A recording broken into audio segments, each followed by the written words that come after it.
สบายดีมื้อนี้ข้าพเจ้าโจจาก Mango Store EP นี้เราจะบ่ได้เว้าเรื่องเกี่ยวกับกล้องติดหน้ารถเนาะเราจะมาเว้าเรื่อง Memory Card ว่าความสัมพันธ์ของ Memory Card กับกล้องติดรถหรือว่าความสำคัญของ Memory Card จะมีผลดีหรือผลเสียต่อกล้องติดรถแนวใด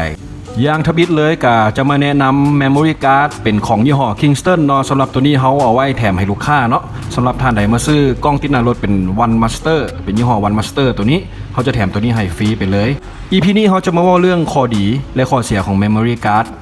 ที่ว่ามีผลกระทบต่อกล้องติดหน้ารถหลายๆคนก็น่าจะรู้เนาะว่ากล้องหน้าที่หลักๆก็คือเป็นตัวถ่ายภาพและตัวเก็บบันทึกจะเป็น Memory Card หากว่า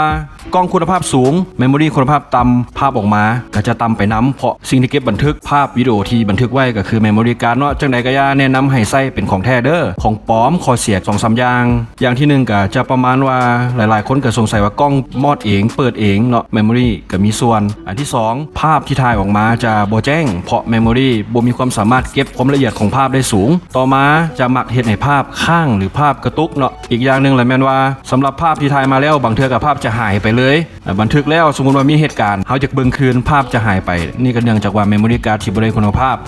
จะได้ก็ตามเนาะสำหรับ EP นี้ใครมีคำถามก็คอมเมนต์มาได้เลยเนาะเพราะว่าบ่อยากให้คลิปยาวขอบใจ